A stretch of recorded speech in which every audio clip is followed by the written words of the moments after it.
오늘 복음은 예수님께서 광야에서 시험을 받는 복음입니다. 이 시험은 예수님께서 홀로 경험하셨을 겁니다. 그리고 훗날 제자들에게 자신의 경험을 나누면서 제자들의 신앙 여정의 지도로, 그리고 오늘 성경을 읽는 우리들로 하여금 이 말씀을 따라 살아가라고 초대하는 말씀입니다. 말씀을 먼저 읽어보겠습니다. 4장 1절 2절입니다. 함께 읽겠습니다. 그때에 예수께서 성령에게 이끌려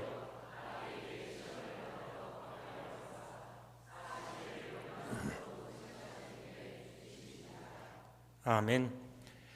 예수님의 시험 받는 장면을 묵상하면 질문이 듭니다. 왜 예수님은 시험을 받으셨을까? 예수님은 세례를 받으신 직후에, 그것도 하늘로부터 이는 내 사랑하는 아들, 내 기뻐하는 자라는 음성을 들은 그 직후에 스스로 걸어가셨던 것도 아니고, 오늘 말씀에 따르면 성령께서 예수를 광야로 이끌어 가셔서 그곳에서 시험을 받게 하셨다, 지금 이렇게 기록하고 있습니다. 왜 예수님은 광야로 가셨고, 왜 예수님은 그곳에서 시험을 받으셔야 했을까요? 왜 하나님의 아들이신 예수님께서 시험을 받으셔야 했고, 그 이야기를 복음서는 이렇게 우리에게 자세히 권하고 있을까요? 여러분은 어떻게 생각하십니까? 여러분은 예수님께서 왜 시험을 받고 왜 우리에게 이 복음을 남겨주셨다고 생각하신가요? 우리에게 어떤 의미가 있습니까?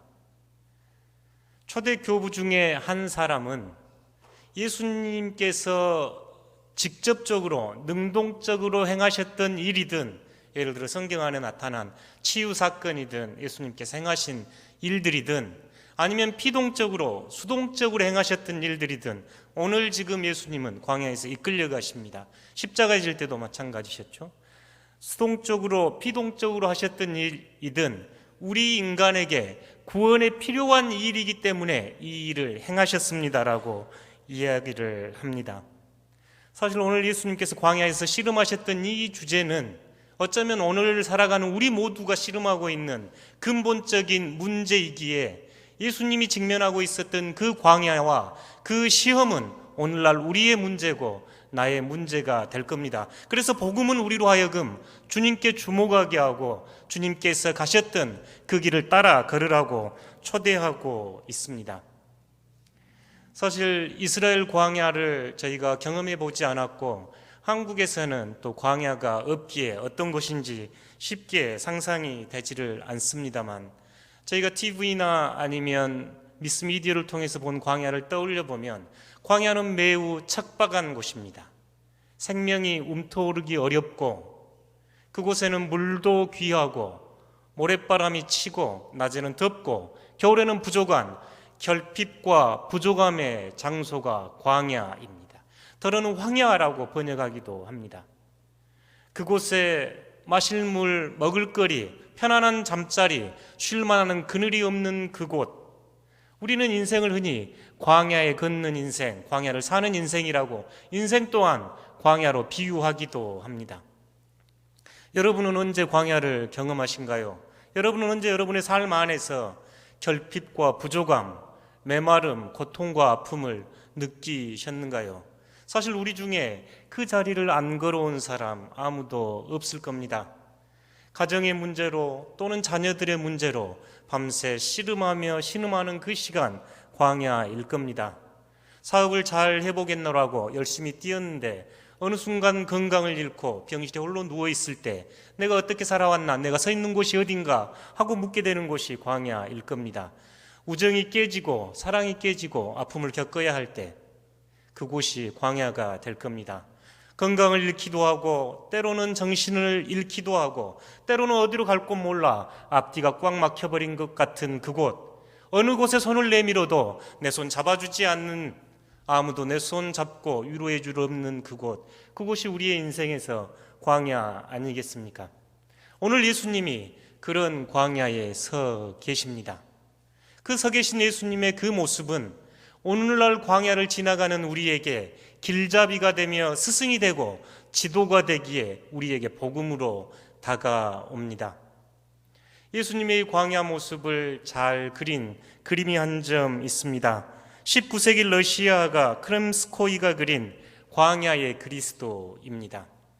되게 다른 그림들을 보면 예수님을 시험하는 사탄이나 아니면 예수님을 시종드는 천사들이 많이 등장하는데 이 그림에는 예수님만 홀로 등장합니다. 광야의 의미를, 광야에서 겪는 시험의 의미를 우리에게 잘 보여준다 싶어서 이 그림을 여러분에게 소개합니다. 여러분에게 어떤 모습이 눈에 띄는가요? 가운데 우두커니 앉아있는 모습은 예수님으로 보입니다. 그 등 뒤로 절반은 약간의 불빛이, 그리고 그 절반 아래로는 어둠과 바위와 암석, 돌 위에 앉아 계신 예수님의 모습입니다. 그는 맨발로 저 광야 위에 서 있고 그의 손은 아직도 다 드리지 못한 기도가 남아있는 듯 두 손은 꼭 붙잡고 있습니다. 그의 눈은 뭔가를 응시하며 새롭게 다가올 미래를 준비하는 듯한 모습입니다. 예수님께서 광야의 유혹을 이겨내고 새롭게 펼쳐질 하나님 나라 복음이 이 그림 안에서 동터오르는 모습입니다. 이 그림은 광야가 단순하게 메마르고 절망하고 낙담하고 시험받는 곳이 아닌 새롭게 하나님의 나라를 시작하는 새로운 시작이 되는 곳, 옛 시대가 끝나고 새 시대로 들어가는 문과 같은, 문지방 같은 역할을 지금 이 그림은 보여줍니다. 사실 신앙의 여정에서 성경에 나오는 여러 신앙의 인물들 중에서, 그리고 우리의 삶에서도 그렇습니다. 모세를 한번 떠올려 보십시오. 그가 잘 나가던 이집트 왕자에서 이집트인을 죽이고 광야로 도망쳐 가야 했습니다. 그는 광야에서 40년 시간을 보내야 했습니다. 광야는 그에게 새롭게 하나님의 음성을 듣는 법을 가르쳐준 하나님을 배우는 학교가 되었습니다. 그리고 그는 이스라엘 백성들을 출애굽하기 위하여 다시 애굽으로 들어갔습니다. 이스라엘 백성들은 어쨌는가요? 애굽에서 떠나 나와 광야에서 40년을 보입니다. 새롭게 하나님을 배워가고 옛사람을 벗고 새 사람으로 배우는 기간이 이 광야의 기간이었습니다. 그들의 불순종과 불신과 희망과 절망이 교차했던 곳, 모세를 따르며 불평과 불만과 하늘에서 내려주신 만나와 메추라기에 대한 감사가 있었던 곳이 이 광야였습니다. 이스라엘 백성들은 이 광야에서 새로운 민족, 새로운 백성으로 새롭게 태어나 가나안으로 들어갔습니다. 마치 그런 모습을 보여주듯이 예수님께서는 세례받으신 후에 광야로 나가셨습니다. 40일을 금식하고 계시는 예수님. 예수님은 공생의 사역 중에도 홀로 시시때때로 광야, 빈들, 낯선 곳으로 가서 시간을 보내기도 하셨습니다. 아마 치열하게 자신의 공생애를 준비하셨던 장소가 이 광야였을 겁니다. 우리가 예수님의 숨겨진 삶과 공생애를 나눌 때 이 광야는 전환점, 분기점이 되기도 합니다. 이곳에서 예수님은 우리들이 겪고 있는, 인간이 겪고 있는 근본적인 질문과 근본적인 시험 앞에 씨름하고 하나님의 나라를 꿈꾸는 곳이 바로 이 광야가 됐습니다. 그래서 이 광야를 지나서 예수님은 갈릴리로 가셔서 때가 찼습니다, 하나님 나라가 가까웠습니다 하고 복음을 선포하기 시작합니다. 사회학자는 이 언어를 통과 의례라고 하는 표현으로 설명하기도 합니다. 우리 모두 그렇습니다. 신앙의 여정 생활을 하기 위해서 신앙에 입문하였을 때는 옛 생활을 벗어버리고 광야에서 아직 알 수 없는 미래와 지난 과거 사이에서 불신과 믿음, 절망과 희망 사이에서 이 광야의 시간을 걷기도 합니다. 새로운 하나님의 나라에 대한 꿈은 무르익지 않았고 옛 삶은 완전히 떨쳐지지 않았기에 우리는 그 중간에서 절망하기도 하고 희망을 품기도 하는 시간이 이 광야입니다. 그러고 보면 광야는 우리로 하여금 새롭게 태어나게 하는 곳, 우리를 새롭게 빚는 곳, 하나님을 새롭게 배우는 곳이 광야가 분명합니다. 그렇게 예수님은 광야에서 시간을 보내셨고 이스라엘 백성들은 광야를 건너갔습니다. 여기에 계신 누구라도 광야에서 계시고 싶지 않을 겁니다. 누군들 메마르고 풀 한 폭이 나지 않고 절망과 불안 속에 낮에는 더위에 밤에는 추위에 보내야 하는 이 광야가 기쁘고 좋은 사람 어디 있겠습니까? 그런데 예수님께서 이곳에서 시간을 보내시고 하나님의 나라를 선포하는 것은 우리로 하여금 광야를 새롭게 이해하게 합니다. 하나님 나라에 대한 새로운 소망을 갖게 하고 우리가 변화되는 변화의 용광로가 되게 합니다. 그래서 우리는 광야를 학교라고 하고 하나님을 배우는 교실이라고 이해할 수 있습니다. 여기 신성포에서 태어나서 이 순천과 광양 지역을 모티브로 자신의 작품 활동을 했던 정채봉 선생님은 콩신의 자녀교육이라는 짤막한 시에서 아주 흥미롭게 광야를 이야기합니다. 함께 읽어보겠습니다. 광야로 내보낸 자식은 콩나무가 되었고 온실로 들여보낸 자식은 콩나물이 되었고. 사실 정채봉 선생의 가족상을 잘 모르겠습니다. 그런데 아비된 마음으로 자녀들 광야에 내보내고 싶지 않습니다. 가능하면 안전하게 편안하게 미래를 준비해주고 싶은 게 다 어버이 마음이겠지요. 그런데 지금 정채봉 선생은 마치 성경의 진리를 알아차렸다는 듯 아니면 삶의 진리를 알아차렸다는 듯 광야로 내보낸 자식은 콩나무가 되었고 온실로 들여보낸 자식은 콩나물이 되었고. 콩나무 그러니까 잘 안 그려지시죠? 밭에 있는 그 콩대를 생각해 보면 좋겠습니다. 어렸을 적 보면 집 방 한켠에 물을 주어 키우는 콩나물을 본 적이 있습니다. 물을 주면 한 10여일이면 아마 이게 콩나물이나 콩나물국으로 사용할 수 있는 콩나물이 됩니다. 밖에 비바람이나 어려움은 없습니다. 때에 따라 누군가가 물을 주면 그 물 받아먹고 쑥쑥 크기도 잘 합니다. 일정 기간 자라나면 그것을 가져다가 반찬으로 삼지요. 그런데 밖에 콩밭에 심겨진 콩을 생각해 보십시오. 그 땅을 뚫고 대지를 뚫고 싹을 내려야 합니다. 싹을 틔워서 줄기를 세우고 꽃대를 세우고 꽃망울을 피우고 마침내 콩이 여물어가는 그 시간은 지금 이 시인이 말한 것처럼 광야의 시간입니다. 여러분, 이 콩나무가 돼서 꽃을 피우고 콩을 열매 맺는 이 삶이 아름다운가요? 콩나물처럼 주는 물 받아먹고 사라져가는 그 콩나물이 아름다운 삶인가요? 사실 저희는 콩나무처럼 되고 싶습니다.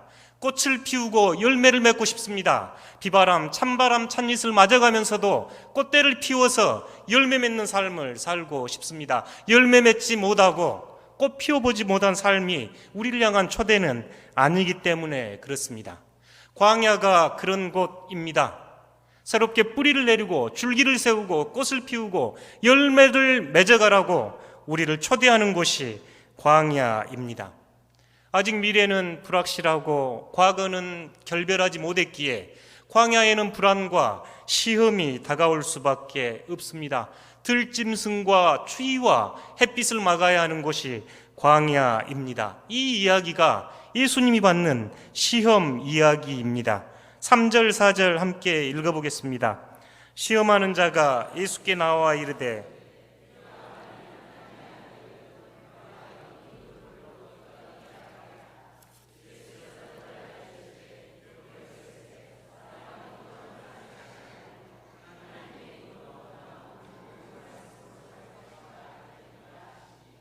아멘. 예수님께서 광야에서 1차, 2차, 3차 세 가지 시험을 지금 당하시지요. 돌이 떡이 되게 하십시오. 돌이 밥이 되게 하십시오. 우린 떡을 가끔 먹으니까 밥이 더 맞을 겁니다. 돌이 밥이 되게 하라. 성전에서 뛰어내려라. 그럼 하나님의 천사들이 너를 받아줄 것 아니냐? 나에게 경배하고 절하라. 그러면 모든 민족과 열방을 너에게 주겠다 하는 이 세 가지 유혹은 성경을 읽어보면 아담과 하와에서부터 요한 1서에 이르는 모든 이야기 안에 우리 인간들이 겪고 있는 근본적으로 씨름하고 있는 어려움과 시험에 관한 이야기들입니다. 창세기 3장 6절에 보면 사단이 이브를 하와를 유혹할 때 썼던 그 단어들, 그 나무를 보니 먹음직스럽습니다. 돌이 떡이 되게 하라. 육신의 정욕, 저희들의 필요에 따라 욕구를 채워가는 그 삶을 저희들이 직면할 때 성경은 그것이 분명한 유혹이고 시험이라고 이야기를 합니다. 뛰어내려보라. 보암직스럽습니다. 안목의 정력이라고 요한 사도는 이야기합니다. 엎드려 절하라. 지혜롭게 될 것 같습니다. 우주의 중심에, 세상의 중심에 자기를 채우니 이생의 자랑이라 할 수 있을 겁니다. 이 세 가지 시험을 예수님이 광야에서 경험하고 있습니다. 시험에 대한 구체적인 이야기는 다음 주에 더 나눠볼까 합니다. 다만 저희가 인생을 겪는 동안, 광야의 여정을 겪는 동안 이 먹는 것의 육체적인 갈망과 욕망의 문제, 이성적인 갈망과 욕망의 문제, 심지어 영적인 욕망과 갈망의 문제는 늘 현재의 문제이고 우리를 미래로 하나님 나라로 살아가게 못하게 발목 잡는 것들이기에 아담과 하와 이야기에서부터 요한 사도의 이야기까지 성경 전편에 흐르는 이야기입니다. 오늘 우리가 살아가면서도 이 세 가지 유혹은 우리 곁에 있습니다. 기본적인 욕망에 대한 절제하지 못함으로 그 욕망을 따라 쓰러져간 우리들의 모습을 발견하게 됩니다. 이생의 자랑, 안목의 정욕에 갇혀 있는 우리들을 보게 됩니다. 어쩌면 광야에서 받는 이 시험은 오늘도 여전히 우리에게 다가오는 시험입니다. 여러분 어떠신가요? 그런데 예수님께서는 왜 이 시험을 받으셔야 했을까요? 히브리 사도는 이 말씀을 깊이 묵상하며 히브리서 4장 15절에서 16절 다음과 같이 이야기합니다. 함께 읽겠습니다.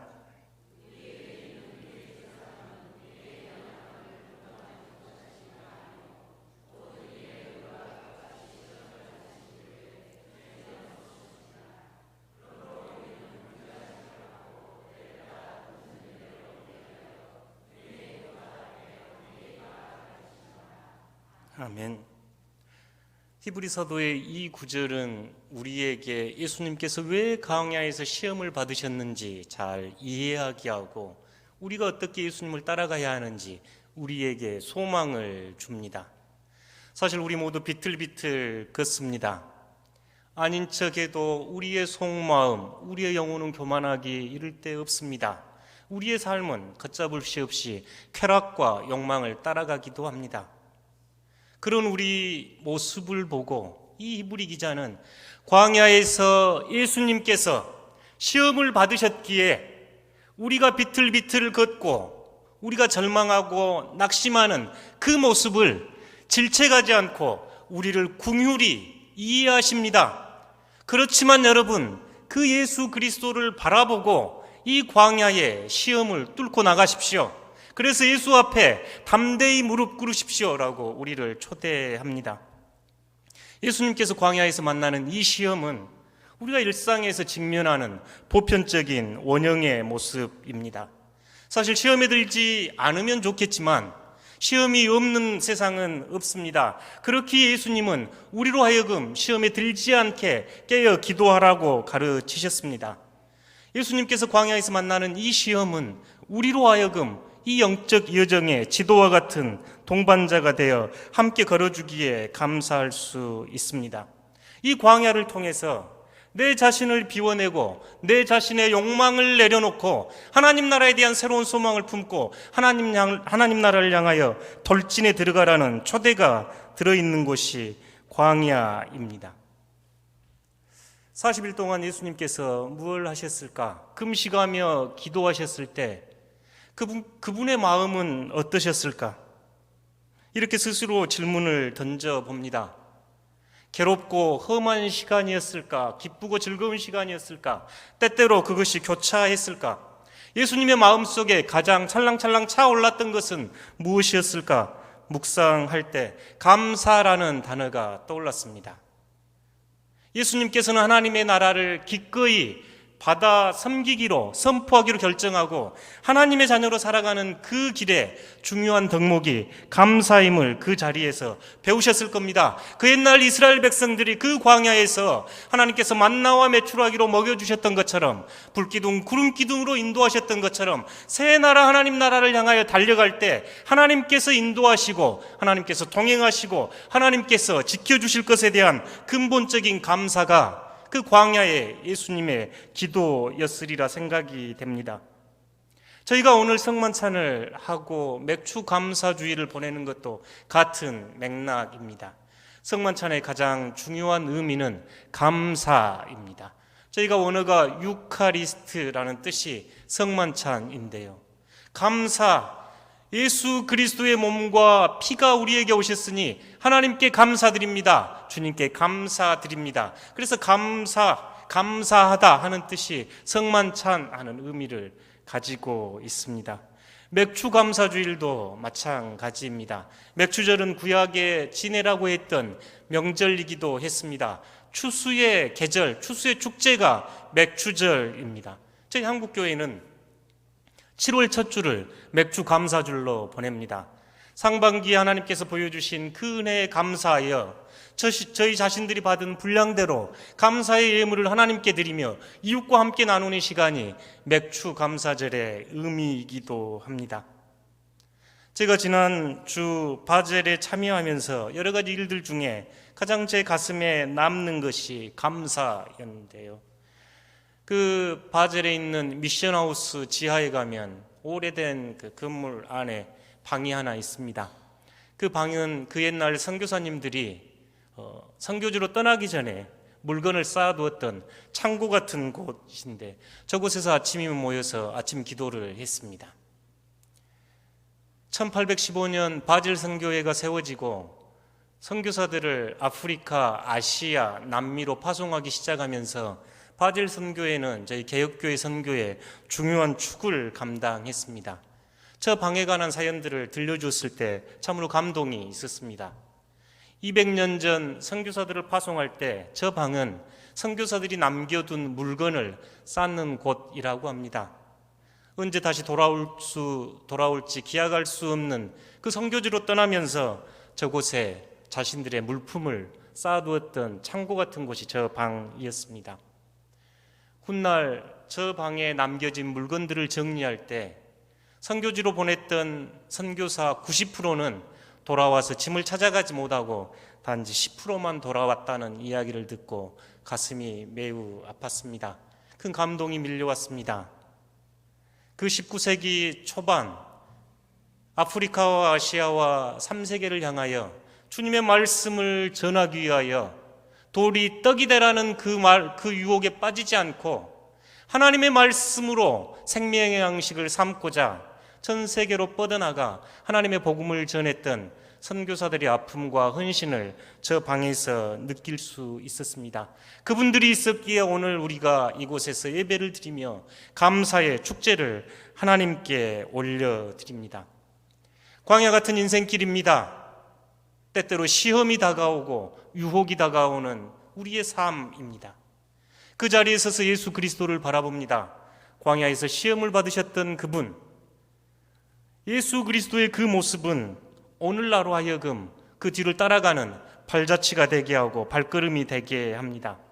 예수님께서 나침판이 되시고 인도자가 되신다면 우리 신앙 여정에 지팡이 한 개쯤은 들려있을 거라고 생각합니다. 그 지팡이가 감사라는 지팡이라고 생각됩니다. 사랑하는 성도 여러분, 감사하십시오. 바울 사도가 권했던 이야기입니다. 범사에 감사하십시오. 매튜 헨이라고 하는 유명한 주석가는 다음과 같이 이야기를 합니다.